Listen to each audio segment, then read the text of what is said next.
Perhaps the real hidden point here is having people learn to distinguish between those who they perceive helping them and who are innocent versus those who are actually trying to help them and who are innocent.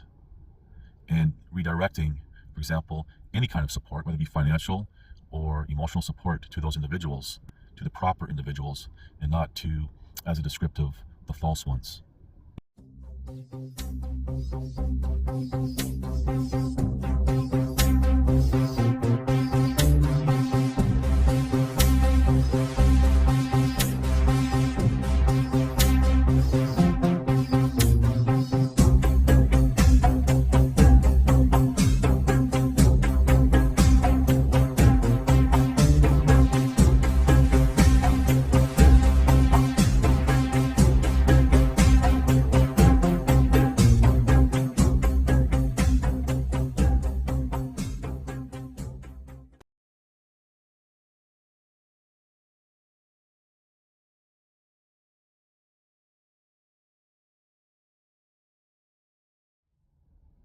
Hello, it's December 2024, and this video is inspired by several videos I've done over the past few months, as well as a description box for one of my videos, or actually a couple of my videos. And it kind of all goes around some legal matters that become famous, even worldwide, in Canada. And it's really sharing a secret that the common person has no idea about. And I just want to stop here for a moment, for a second here, and say that this is not a dig at the professions that I'm about to discuss or any individuals. This is based on my first-hand experiences as well as observations during those experiences. So just want to make that very clear. Now, what I had wrote in the description box, for example, I very clearly state that any good lawyer or agent representing a client pretty much already knows the outcome of the case. For example, when a potential client comes into the office, if they're not rambling with nonsensical things, at which point you stop them and say, let me ask you some questions here. And those questions are key, because that tells you the case and pretty much its conclusion. And it's very important that these questions are answered. Now, if somebody is telling their story during the initial, say, first meeting, and they're not rambling on all these tangents, okay, listen, because there might be some other little tidbits in there. But any good lawyer or agent, anyone representing a client, already knows the outcome. And I'm going to tie this in with these cases that we've been hearing about in Canada regarding for example, the protest of rubber and things that were said after the fact that these people were convicted. But I'll get to that in a moment.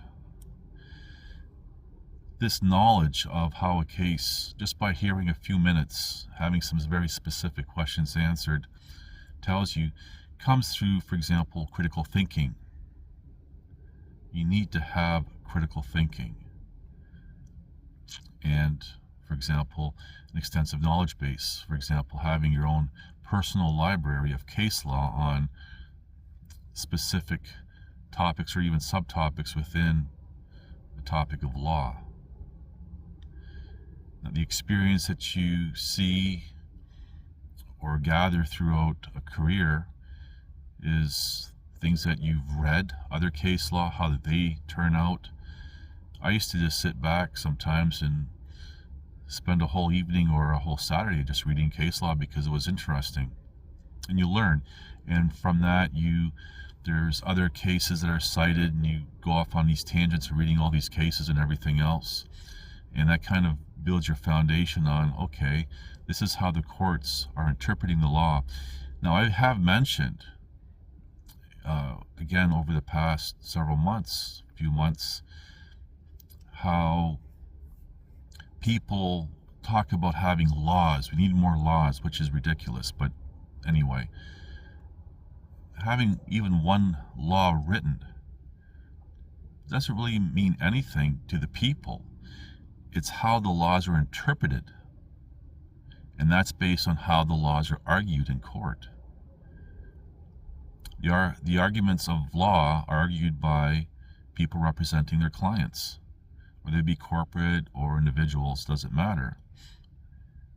And the interpretation of that law comes from a judge. So you might have a law written and the people are saying, yes, this is perfect, this is what we want.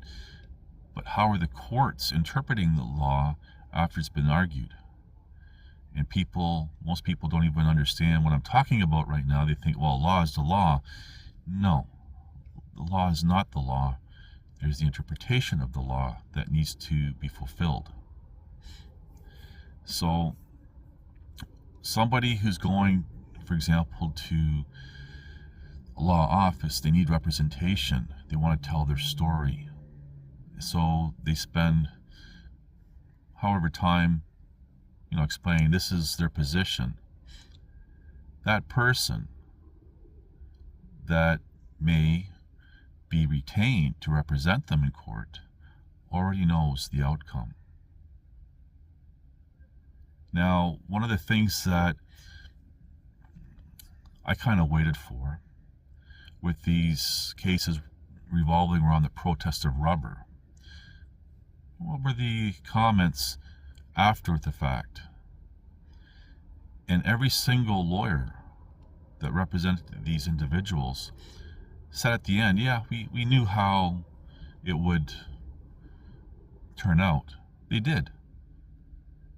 But they still had no problem, think about this, to be paid even many hundreds of thousands of dollars to represent. Now, I'm just going to also say this, that just because you can foresee how a case is going to turn out in its conclusion, and it's not just the people representing. For example, if there's a prosecutor or during a civil case, the other party's lawyer, whether they be for the plaintiff or the defendant, they have the same knowledge. They have the same, okay, I know this is how it's going to turn out. But there's always something that, okay, well, we'll see. Maybe there'll be a judicial error, which is what appeals are based on. A lot of people think that an appeal is having another trial. No. An appeal is to see if, for example, the judge made an error in their ruling, or if there was an error in law or something. But that's not the point here. But everyone involved already has an idea, but there may be something, somebody might misspeak, there might be some new evidence, there might be something that comes out in during the proceedings that changes the course.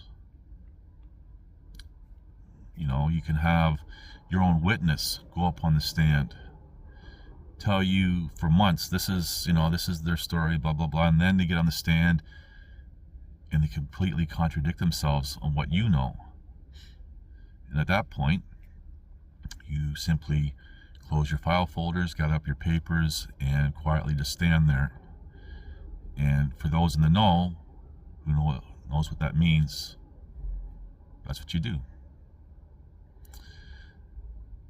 So when people are emotion-based, for example, you might have a client who wants to sue someone on principle, not for the principle.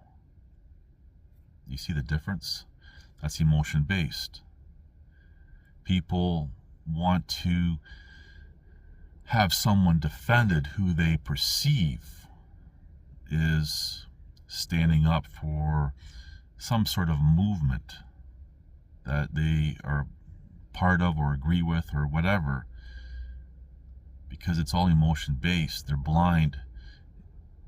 And it's just mind-numbing to see how people will throw their money away. And I've highlighted this even in videos over the past 10 years, how people will donate money for someone to have, for example, a boob job or sex change.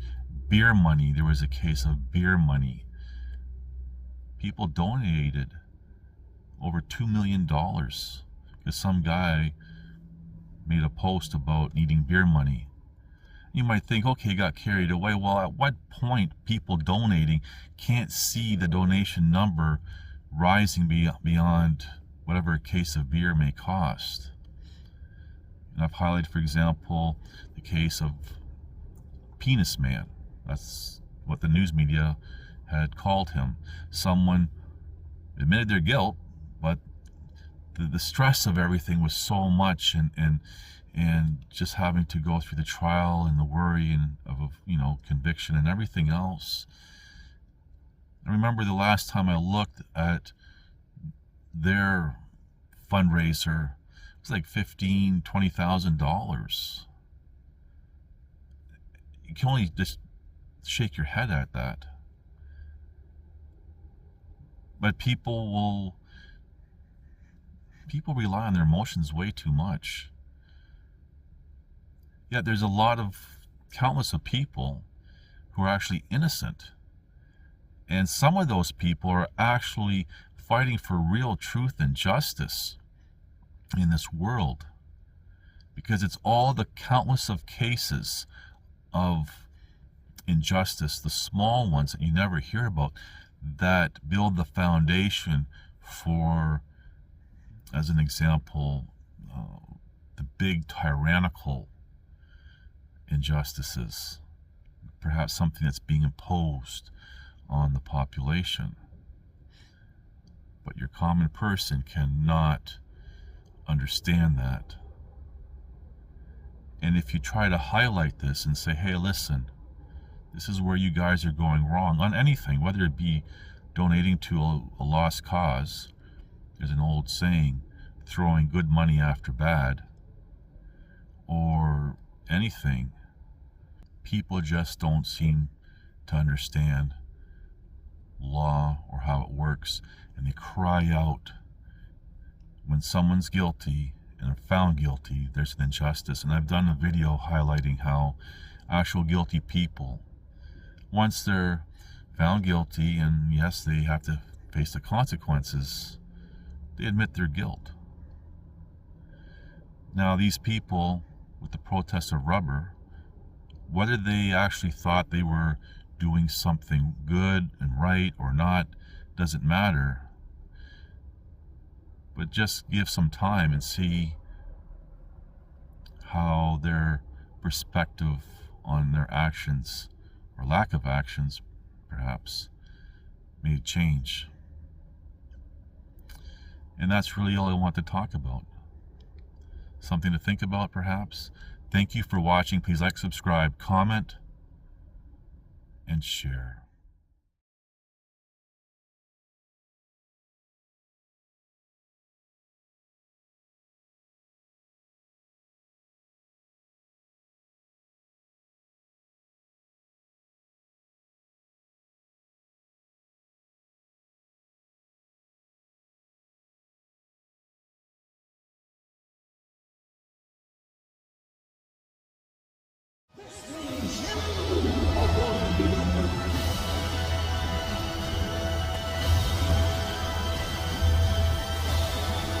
Listen to this and write it down if you can't remember it.